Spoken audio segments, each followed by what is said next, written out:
లక్ష్మీదేవి సహా క్షీరసాగర మంథనంలో ఉద్భవించిన వస్తువులు ఇవి. ప్రాముఖ్యత ఏమిటంటే క్షీరసాగర మథనం గురించి అనేక కథలు హిందూ మతంలోని అనేక పురాణ గ్రంథాలలో కనిపిస్తాయి. క్షీరసాగర మథనం గురించి విష్ణు పురాణంలో వివరంగా ప్రస్తావించబడింది. తనని వదిలి తండ్రి అయిన సముద్రుడి ఒడిలోకి చేరుకున్న లక్ష్మీదేవి తిరిగి వచ్చేందుకు అమృతం కోసం విష్ణువు ఆజ్ఞ మేరకు దేవతలు, రాక్షసులు కలిసి సముద్రాన్ని అంటే క్షీరసాగరాన్ని మథించారు. ఈ మథనం సమయంలో లక్ష్మీదేవి సహా 14 విలువైన రత్నాలు లభించాయి. మొదట విషం జన్మించగా చివరగా అమృతం ఉద్భవించింది. ఈ రోజు క్షీరసాగర మథనం సమయంలో దేవదానవులు పొందిన 14 విలువైన వస్తువులు ఏమిటో తెలుసుకుందాం. సముద్ర అల్లకల్లోలం ఎందుకు జరిగింది?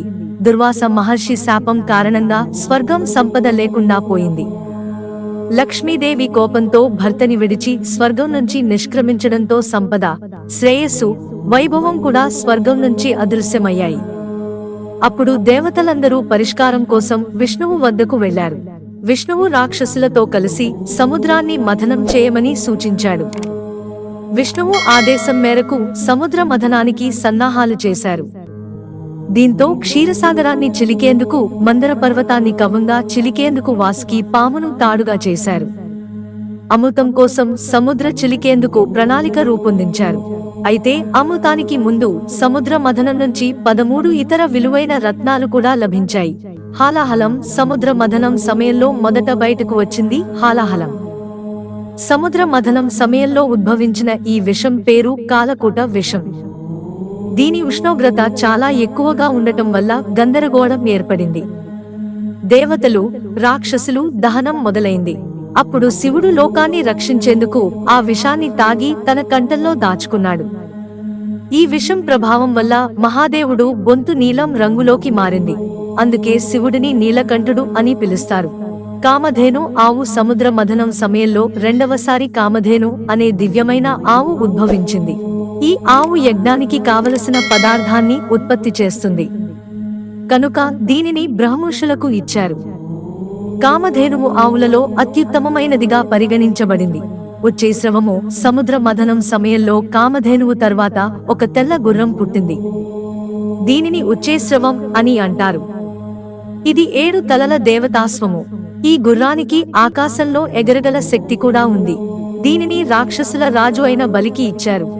ఐరావతం ఏనుగు సముద్ర మథనం నుంచి 4వ వస్తువుగా 4 దంతాలు కలిగిన తెల్ల ఏనుగు ఐరావతం ఉద్భవించింది. ఈ ఏనుగు ప్రకాశం కైలాస పర్వతం కంటే ఎక్కువగా ఉంటుంది. దీనిని దేవతల రాజ ఇంద్రుడికి ఇచ్చారు. ఐరావతం ఇంద్రుడి వాహనం. కౌస్తుభ మణి సముద్ర మథనం నుంచి 5వ రత్నంగా కౌస్తుభ మణి ఉద్భవించింది. ఈ రత్నం దివ్య తేజస్సుతో కనిపిస్తుంది. అమూల్యమైన మాణిక్యం. దీని కాంతి 4 దిశలకు వ్యాపించింది. విష్ణువు ఈ అరుదైన రత్నాన్ని తన హృదయంలో ధరించాడు. కల్పవృక్షం 6వ వస్తువుగా సముద్ర మథనం నుంచి లభించింది. దీనిని కల్పతరు అని కూడా అంటారు.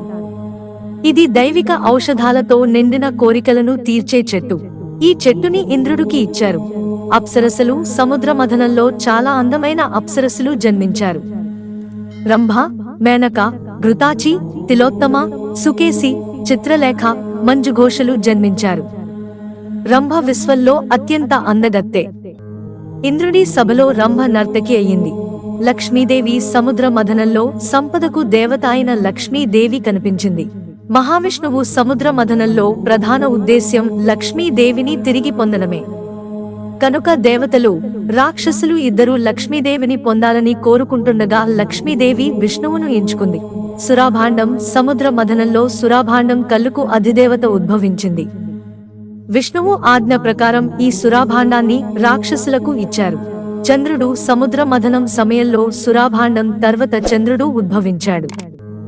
శివుడు చంద్రుడిని తలపై ధరించాడు. పారిజాత వృక్షము సముద్ర మథనం నుంచి 11వ వస్తువుగా పారిజాత వృక్షం అనే ఒక వృక్షం ఉద్భవించింది.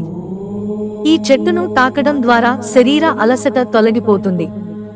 ఈ చెట్టు దేవతలకు అందించారు. పాంచజన్య శంఖం సముద్ర మథనం నుంచి ఒక అరుదైన శంఖం ఉద్భవించింది. దీనిని పాంచజన్య శంఖం అని పిలుస్తారు. ఈ శంఖానికి హిందూ మతంలో ప్రత్యేక ప్రాముఖ్యత ఉంది. దీని శబ్దం విజయం, కీర్తి, వైభవం, శుభాలకు చిహ్నంగా నమ్ముతారు. పాంచజన్య శంఖాన్ని అరుదైన రత్నంగా పరిగణిస్తారు. ఈ శంఖాన్ని విష్ణువు స్వీకరించాడు. ఆయన దానిని తన ఆయుధంగా చేసుకున్నాడు. శారంగ విల్లు. సముద్ర మథనంలో శంఖం తర్వాత శారంగ అనే అద్భుతమైన విల్లు ఉద్భవించింది. ఈ ధనుస్సు కూడా శ్రీ మహావిష్ణువు తీసుకున్నాడు. ధన్వంతరి. అమృత కలశం. సముద్ర మథనం చివరగా ధన్వంతరి తన చేతుల్లో అమృత కలశాన్ని తీసుకుని ప్రత్యక్షమయ్యాడు. ఆయనను ఆయుర్వేద పితామహుడిగా భావిస్తారు. అమృతం పొందడానికి దేవతలకు, రాక్షసులకు మధ్య యుద్ధం జరిగింది. అప్పుడు విష్ణువు మోహిని రూపాన్ని ధరించి దేవతలను అమృతాన్ని పంచాడు. మిత్రులారా, ఛానల్ సబ్స్క్రైబ్ చేసుకోవడం మర్చిపోకండి. ధన్యవాదాలు.